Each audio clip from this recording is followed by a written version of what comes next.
ভগবত গীতায় বাণী উক্তি কেউ যদি জীবনে অনুসরণ করে তার জীবনে সফলতা কেউ আটকাতে পারবে না। মানা হয় জীবনে যদি কোনো সমস্যা আসে তাহলে হতাশা হওয়ার কিছু নেই, কারণ মানুষের জীবনে যত কিছুই সমস্যা আছে প্রত্যেকের সমস্যা সমাধানের গীতার অমূল্য বাণীতে রয়েছে। আমরা যদি এদিক ওদিক না গিয়ে পবিত্র গীতা পাঠ করি তাহলে আমাদের জীবনে সব সমস্যা সমাধানে পেতে পারি।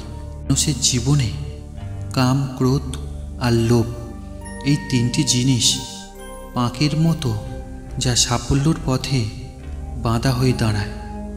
এতে একবার আটকে গেলে তা বেরোনো অসম্ভব।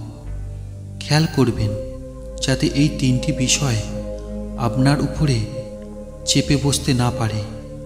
যতটা সম্ভব নিজেকে কাম, ক্রোধ আর লোভের মায়াজাল থেকে সরিয়ে রাখার চেষ্টা করুন।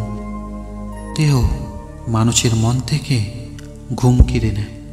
সন্দেহ একটি মানসিক রোগ যা শুধুমাত্র আপনাকেই না, আপনার চারিপাশে মানুষজনকেও একটি অস্বস্তিকর পরিবেশে ঠেলে দেয়।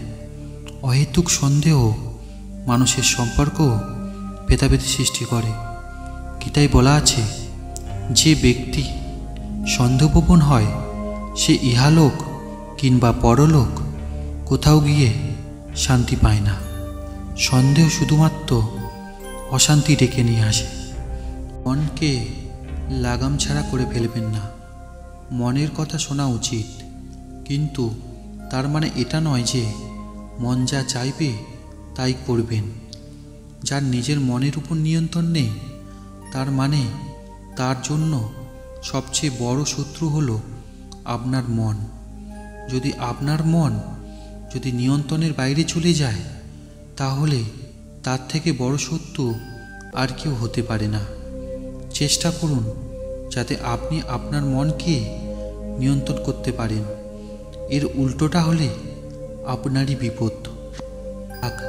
মানুষের কাছ থেকে সব কিছুই কেড়ে নেয় আর কিছুই ফিরে দেয় না।